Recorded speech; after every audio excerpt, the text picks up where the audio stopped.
आज आप लोग भले ही बॉलीवुड के पावर कपल के लिए आलिया रणवीर या दीपिका रणवीर या सैफ करीना जैसे जोड़ों के नाम लें, लेकिन शुरुआती दौर में हिंदी सिनेमा में एक ऐसा कपल रहा जो अपने प्यार, शादी और उसके बाद झेली यातनाओं के कारण हमेशा के लिए जहन में छप गया। 11 दिसंबर 1922 को पाकिस्तान के पेशावर शहर में एक ऐसे लड़के का जन्म हुआ था जिसने हिंदी सिनेमा में अपनी अमिट और खास पहचान बनाई थी। उसने अपने दमदार अभिनय से फैंस के साथ साथ बॉलीवुड के बड़े बड़े दिग्गजों के दिलों में भी खास जगह बना ली थी। उनका असली नाम था मोहम्मद यूसुफ खान, जिन्हें दुनिया ने बाद में दिलीप कुमार के नाम से जाना। फिल्मों में आने के बाद दिलीप कुमार ने पर्दे पर वो जादू किया जिसे देखने के लिए हर दर्शक थिएटर तक पहुंचा। पर्दे पर वो जितने अलग किरदारों में नजर आए, निजी जिंदगी में वो उतने ही सरल स्वभाव के रहे, ऐसा सबको लगा। यही वजह थी कि उम्र में काफी छोटी सायरा बानो को उनसे मोहब्बत हो गई। लेकिन कहानी केवल प्यार और मोहब्बत की तो थी नहीं। इस रिश्ते में कई तरह की परेशानियां आई और आपको ये सुनकर शायद हैरानी हो कि दिलीप कुमार के घर में सायरा बानो के लिए एक वक्त के बाद ऐसे हालात बना दिए गए कि उन्हें अस्पताल में भर्ती होना पड़ा था। सुनकर अजीब लगा ना? वहीं दिलीप की बहनें उनकी दूसरी शादी करवाने की जिद लगाए बैठी थी। ऐसे हालात कैसे और क्यों पैदा हो गए, यही आज हम जानेंगे। हाय, मेरा नाम है अनु और आप देख रहे हैं बजरबट्टू एंटरटेनमेंट। 11 दिसंबर वो तारीख जब भारतीय सिनेमा ने एक ऐसा सितारा पाया जिसका जादू सिर्फ पर्दे पर नहीं था बल्कि दर्शकों के दिलों में पीढ़ियों तक अमिट रहा। उन्हें ट्रेजेडी किंग कहा जाता है, लेकिन सच तो ये है कि वो सिर्फ ट्रेजेडी किंग नहीं थे बल्कि पूरी की पूरी एक्टिंग स्कूल थे। उनकी आंखों में जो गहराई थी वो किसी नाटक का हिस्सा नहीं थी, वो उनकी अपनी जिंदगी की समझ, निरीक्षण और संवेदनशीलता से निकली हुई सच्चाई थी। पर इससे इतर उनका निजी जीवन काफी प्रॉब्लमैटिक या कहिए कॉन्फ्लिक्टेड रहा। उस समय के अखबारों और फिल्मी पत्रिकाओं में उनके अफेयर्स की खबरें छाई रहती थी। लोग उन्हें लेकर दीवाने थे। लेकिन नियति का सबसे खूबसूरत ट्विस्ट तब आया जब 22 साल की सायरा बानो उनके जीवन में आई, एक चमकता हुआ सितारा जिसकी आंखों में बचपन से सिर्फ एक ही सपना था, दिलीप कुमार। सायरा जब छोटी थी तभी से उनके कमरे की दीवारों पर दिलीप साहब की तस्वीरें लगी रहती थी, जैसा शायद आपने भी अपने पसंदीदा कलाकार के लिए किया होगा। मतलब अब तो कस्टमाइज टी शर्ट का भी ऑप्शन आ गया है। हर फिल्म का पहला शो, हर इंटरव्यू, हर पोस्टर से वो खुद को उनके और करीब महसूस करती जाती। और फिर एक दिन उनके सपनों का राजा किसी फिल्म सेट पर नहीं बल्कि उनकी जिंदगी के सबसे हकीकत वाले पल में खड़ा था, निकाह के वक्त। फैंस खुशी से झूम उठे, मीडिया भी दीवानी हुई और खुद सायरा कहती नहीं थकती थी कि उनकी जिंदगी साहित्यिक उपन्यास जैसी हो गई है। सायरा का दीवानापन भी चरम पर था। लेकिन सच ये भी है कि फिल्मी दुनिया की सबसे बड़ी सीख जिंदगी ही दे जाती है कि हर खूबसूरत कहानी में संघर्ष जरूरी होता है। शादी के बाद दिलीप साहब के लिए सबसे बड़ा संघर्ष खुद उनका घर बन गया था।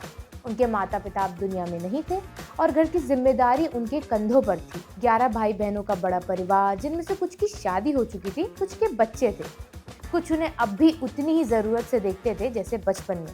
और जिम्मेदारी इतनी बढ़ गई थी कि दिलीप साहब एक सुपरस्टार होते हुए भी एक पिता, एक भाई और कई लोगों के संरक्षक बन चुके थे। ये सब सुनने में जिम्मेदारी जैसा लगता है, लेकिन असल में ये हक बन चुका था, उनके जीवन पर, उनके फैसलों पर और कई बार उनकी खुशियों पर भी।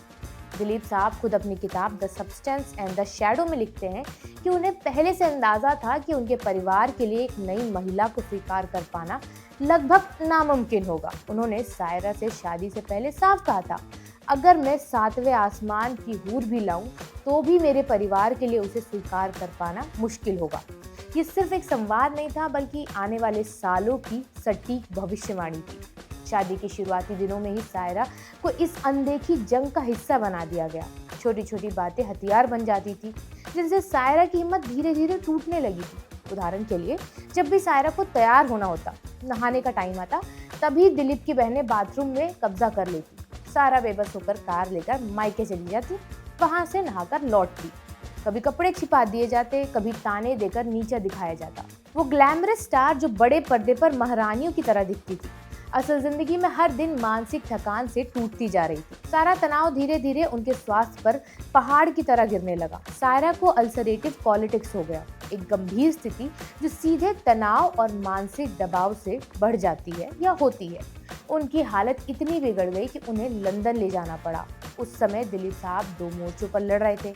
एक तरफ पत्नी की बीमारी और दूसरी तरफ एक ऐसा परिवार जो उन्हें किसी और के साथ साझा करने को तैयार नहीं था या नहीं चाहता था। लंदन में इलाज के दौरान दिलीप साहब ने फैसला किया कि अब सायरा का मानसिक स्वास्थ्य और उनका सम्मान सबसे पहले होगा। उन्होंने सायरा को उनके मायके में शिफ्ट कर दिया ताकि वो शांत माहौल में ठीक हो सके। ये कदम उस दौर के पुरुष प्रधान समाज के लिए असामान्य था, लेकिन इश्क की सच्ची जिम्मेदारी भी यही होती है, किसी को बचाना, भले ही इसके लिए खुद क्यों ना टूटना पड़े। लेकिन मुसीबत अभी खत्म नहीं हुई थी। परिवार का दबाव, लगातार ताने और इंटरनल कॉन्फ्लिक्ट्स आखिरकार दिलीप साहब को एक ऐसी गलती की ओर ले गए जिसका बोझ उन्होंने पूरी जिंदगी महसूस किया। 1980 के दशक में उन्होंने बहनों के कहने पर अस्मा रहमान से दूसरी शादी कर ली। ये बात जब बॉलीवुड में फैली तो पूरी फिल्म इंडस्ट्री हैरान रह गई, लेकिन असली तूफान तब उठा जब ये बात सायरा तक पहुंची। सायरा बिखर गई थी, लेकिन टूट कर भी उन्होंने अपना धैर्य नहीं खोया। दिलीप साहब को जैसे जैसे अपनी गलती का एहसास हुआ, उन्होंने तुरंत अस्मा को तलाक दे दिया। उन्होंने अपनी किताब में साफ लिखा, मैं एक ऐसी परिस्थितियों का शिकार हो गया था जिसने मुझे अपनी ही जिंदगी से पराया कर दिया था। ये लाइन सिर्फ एक स्वीकारोक्ति नहीं लगती, बल्कि एक इंसान का अपना दर्द स्वीकार करने जैसा था।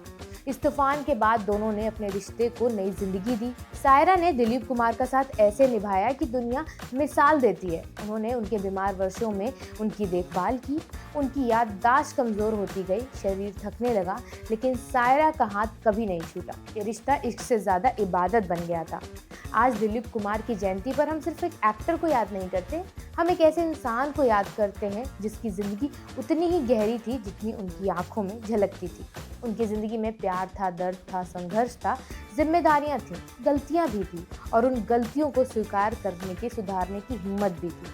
उनकी और सायरा की कहानियों में सिखाती है कि फिल्में जितनी खूबसूरत होती हैं, असल जिंदगी का ड्रामा हमेशा उससे ज़्यादा बड़ा होता है, और असली हीरो वही है जो अंत तक अपने रिश्तों को निभाने की कोशिश करता रहे।